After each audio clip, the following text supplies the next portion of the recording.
Hello, welcome back to my channel.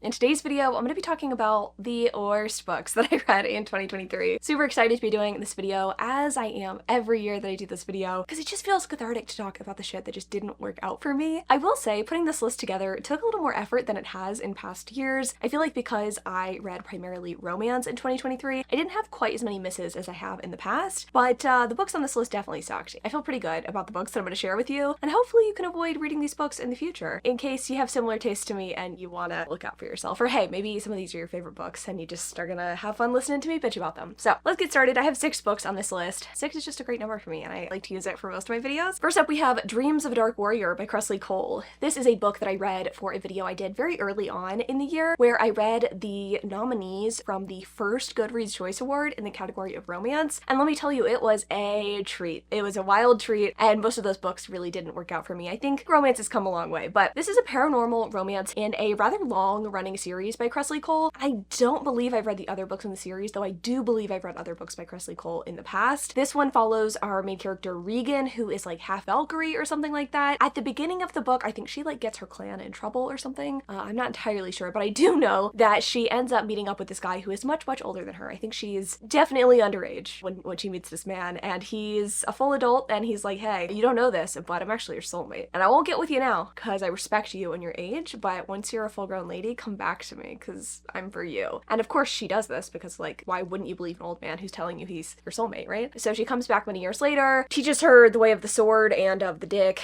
and they fall in love until he dies, unfortunately. And he continues to be reincarnated over and over again as a berserker every single time, which is some sort of, like, I don't know, mythical creature beast that like lets their rage pent up inside them come to the surface eventually. That's just really what I want from a male main character, is a male rage. So many issues with this book, and it's been a second since I've read it, so I feel like I can't detail all of those things, but the main ones obviously being that it's creepy. He's a creepy man. Also, the fact that he comes back as a rage-filled dude every single time in just like different iterations, and the fact that this iteration, the one that we like really get to know throughout the course of the book, for like the majority of the book, is a guy who specifically tortures Valkyries. I just don't feel like that's like a recipe for success. I don't think that's very romantic if this guy has pent-up rage and he also already wants to torture you. Ooh, don't know if that's for me. This just wasn't for me. I gave this book 1 star, and I stand by that because it was bad. Okay, moving on to a book that you might have heard of, because I feel like that one you're probably like, I'm not invested, I don't give a fuck, and that's very valid, okay? But The Wrong Bride by Katerina Mara is a more contemporary pick, shall we say. It is a contemporary romance. I feel like this one I must have read a different book than everybody else, because all of my friends on Goodreads gave this book like 4+ stars, and it's one of those books that I kind of feel gaslit by, because I see all my friends liking it and I'm like, did we read a different book? Like, I really just genuinely don't understand. And I understand that there is no such thing as objectivity when it comes to rating a book, but this book I genuinely feel like was very poorly written. The premise, I will say, is kind of interesting. It's about our main character Raven, who ends up marrying her sister's fiance in her stead, because Raven's sister last minute has been with this guy Aries for like forever, and she tells him, yeah, I don't think I'm ready for marriage, but for some reason this man needs to marry someone, so he ends up marrying Raven instead. And Raven's been obsessed with him forever, so this is kind of great news for her, and she can craft, I guess, a way for him to love her. And that's kind of what the story is. It's like them kind of building their relationship and then him kind of getting over Raven's sister, but it would be pretty impossible for him to completely get over Raven's sister because she keeps showing up. She insists that she didn't want to marry this man, and yet she comes back into their life repeatedly over the course of the story and is like, why'd you steal my man? You fucking suck. I can't believe you would do this. And she's like crying and sobbing all the time, and there's like a betrayal that happens. I was named after a soap opera character, so all the respect to soap operas. But unfortunately this book felt like the worst version of a soap opera. It was fairly unbearable to read. I guess hats off to the author for like making a couple of the scenes at the beginning of the book fun, I guess, between Aries and Raven, but the majority of this was like just so fucking unfun to read. I hate that it was a total dud for me. I might read more from this author in the future because I have faith that some of y'all know what you're talking about and that this author does write good things, but this one was just a total fucking fail for me. Wouldn't recommend. Next up, we have a book that I blissfully barely remember, but I rewatched myself talking about this one and I was brought right back to that past version of me. So Notes on an Execution by, I believe, Danya Kukovka is a book that I read for a video where I read your best books of 2022, this is one of y'all's favorites, and I don't understand it. It's like I do. In theory, I do, but the execution, for lack of a better word, just wasn't there for me. So this story follows our main character, I guess, Ansel, who has murdered a bunch of women, and he's on death row. And the story is told with him talking to us. It's kind of like a second person narrative structure from his point of view. And then we also have the points of view of his wife's twin sister, the woman detective who is on his case, and then also his mother. We get their points of view throughout the story. And I believe the point of the story is that women's stories are important. Women are valuable. The reason for a man justifying his violence doesn't exist. So we're not going to give him a motive, right? We are, however, going to get you to sympathize because there is no motive. And also we are going to have an ending of this book where he has remorse for his actions and he's like found someone. We're also going to make the points of view of the women just not very interesting because it doesn't really matter, right? Like they're valuable people, but like they don't need interesting stories, right? I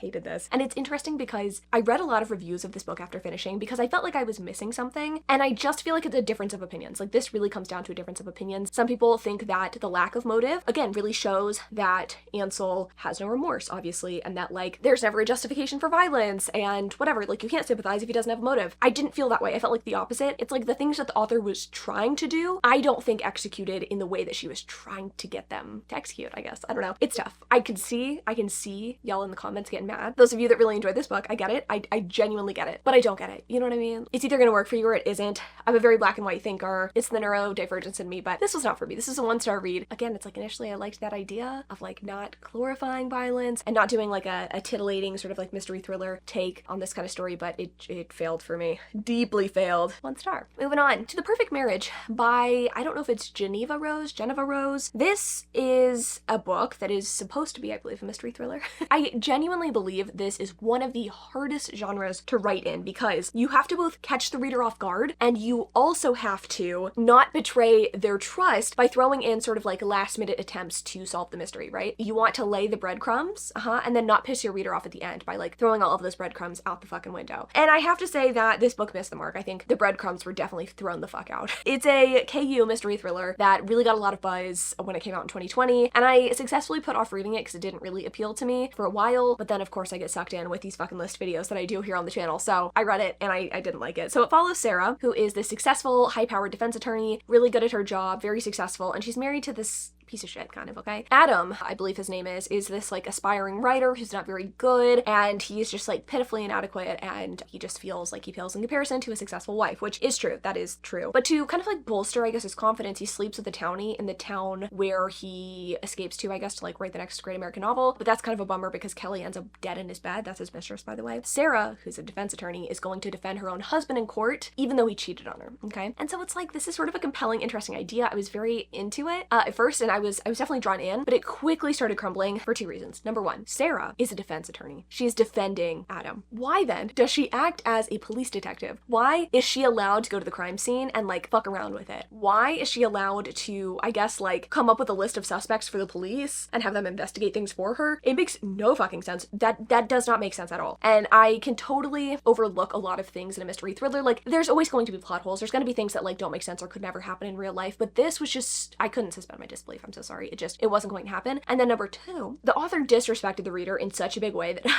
I couldn't get over it, right? The book's kind of boring, to be honest, after you kind of get through the initial like, oh my god, shock and awe of Kelly being dead and like, oh, she's gonna defend her husband, okay? It's kind of boring, you know? She's trying to like investigate, we're trying to figure out who done it, who actually killed Kelly. We have some like interesting points, I guess, like potentially Kelly was being abused by her husband, like maybe he did it, and there's other men in her life that come forward, and it's like, who was Kelly really? We really don't know, but nothing fucking matters because we get this villainous monologue at the end of the book where the real killer is revealed. It was disrespectful to me as a reader. It was disrespectful to anyone that picks up this book, in my humble opinion. And I know so many of y'all love this, and I'm not like above cheap tricks and thrills, but this one disrespected me as a reader. I didn't like it. It pissed me off. It wasn't clever. It wasn't clever, and that's what I don't like. If you want something that feels cheap and quick and fun and like doesn't disrespect the reader, in my humble opinion, I think it's The Housemaid by Frida McFadden. I liked that. That was fun. This, not so much. These last 2. Actually, it's really just this one that I think might be my least favorite on the list. A book that really grinds my fucking gears and got a TV adaptation this year would be A Lesson in Chemistry by Bonnie Garmis. This is another book that I read that was y'all's favorite of 2022. I really didn't like many of the books from that video, so I think I actually showed restraint in only putting 2 on this list, but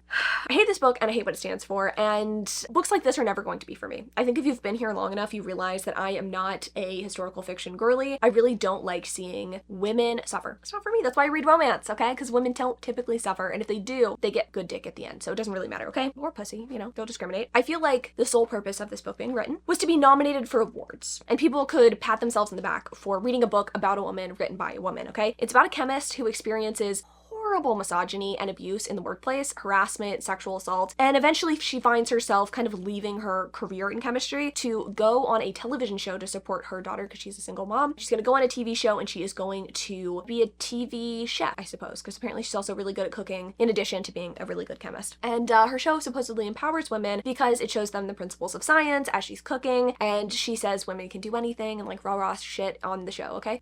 I have been, and I probably always will be, suspect of books that are historical, again, that really seem to show a woman struggling. There's really no point in this book where Elizabeth's struggles ever come to a place where she's triumphant, right? Like, she triumphs over a struggle. She gets to be in these shit situations, and I suppose you could say, but she makes the best of it. Does she, though? Like, she doesn't get to do this fun career that she wants to do. She doesn't get to be in love. She doesn't get to not have a kid. Like, she has a kid, and I was never fully convinced she fucking wanted a kid. There's just so many moments in this book where she gets fucked over, and nothing ever comes of it. I was waiting for the end of the book. I was like, okay, surely, even if it's not a loud moment of triumph, like, surely there's going to be something that's going to show me that, like, she got her happily ever after, you know? No.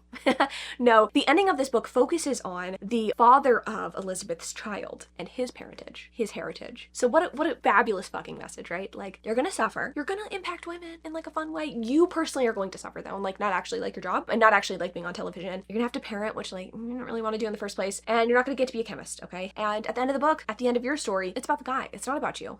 I could go on forever. I hated this book. From the previews that I have seen of the television adaptation, no, we're not going there. I'm never gonna watch it. Okay, last book. Secret Obsession by S. Massery. It's a dark hockey romance, okay? It's about a girl who's being pursued by her ex-boyfriend's brother, Miles. And I was very excited personally. I love a good dark romance. No, I don't. Actually, what am I saying? I like a good hockey romance. And I really love the trope of boyfriend's brother. I love that trope because it's like, it's so much more angsty than your brother's best friend. It's got that something special, you know? Miles is not your average guy. He's not gonna woo you. He is going to kill your stalker. He's gonna put him in a deep freezer at his friend's house. He's going to giggle when his friend is like, yeah, I put a tracking chip under my girlfriend's skin. And he's probably thinking to himself like, oh, go give me ideas. This book is just really unhinged. I think it just showed me that, like, this is just not for me. And here's the thing. This is like a book on this list that I don't actually think is objectively bad, which again sounds a little unhinged, like me saying that. This is just a book that I think is just so deeply not for me. And I'm just realizing now at this old age of mine that dark romance just maybe isn't for me, and maybe I have hard limits, and like maybe murder might be my hard limit. I don't know. This just wasn't for me. It was laughable. It was funny. I did giggle at times at the absurdity of it, and maybe this will work for you. It wasn't personally for me. What a book. What a book. What a video. I enjoyed bitching. Thank you for letting me bitch. It's not like I don't get to do this often here on this channel, but it is truly a treat every time. So yeah, thanks so much for watching. Let me know in the comments down below if any of these are your favorite books of the year, and or let me know what your least favorite books are. I must know so I can avoid those books, because if there's one thing I want in 2024, it is a plethora of 5-star reads and no more bullshit. But let's be real, I'll be back here next year. Love y'all so much, and I'll see you tomorrow.